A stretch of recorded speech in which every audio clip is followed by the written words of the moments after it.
မြန်မာနိုင်ငံရဲ့ငလင်အန်ဒီရတွေကိုတင်သိပါသလား။ဒါကတော့1930မှာလှုပ်ခတ်ခဲ့တဲ့ပဲခူးငလင်မှာကမ္ဘာပေါ်မှာငလင်ကြောကြီး2ခုပဲရှိပါတယ်။အဲ့ဒါက Airpike ငလင်ကြောနဲ့ Pacific မီးလက်စွပ်ငလင်ကြောပါ။မြန်မာနိုင်ငံကတော့ Airpike ငလင်ကြောပေါ်မှာရှိပြီးငလင်အသေးစားနဲ့အလက်စားတွေမကြာခဏလှုပ်ပါတယ်။ငလင်လှုပ်တယ်ဆိုတာဘာလဲ။ဘာကြောင့်လှုပ်တာပါလဲ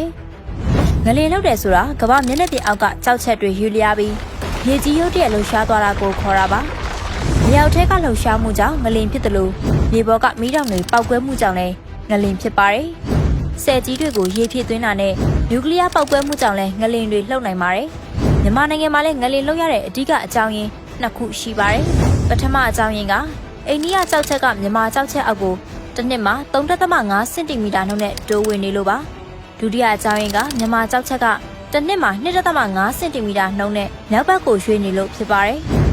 မြေအောက်ပြည့်ရွေ့တွေကြောင့်လည်းငလင်ဖြစ်နိုင်ပါသေးတယ်။ဒါကတော့မြန်မာနိုင်ငံကငလင်ပြည့်ရွေ့တွေပါ။အဲ့ဒီအထဲမှာစကိုင်းပြည့်ရွေ့ကအရှည်ဆုံးနဲ့လှုပ်ခတ်မှုအများဆုံးပြည့်ရွေ့ကြောပါ။အင်အားလည်းများပါတယ်။1930မှာပြင်းအား Richter scale 9.3နဲ့လှုပ်ခတ်သွားတဲ့ပဲခူးငလင်ကစကိုင်းပြည့်ရွေ့ကြောင့်ဖြစ်တာပါ။မြန်မာနိုင်ငံမှာပြင်းအားလိုက်ငလင်တန်ခံရနိုင်တဲ့စုံ9စုံဆိုပြီးခွဲထားပါတယ်။အားပြင်းထန်ဆုံးဖြစ်တဲ့စုံ9မှာပဲခူးဖြူ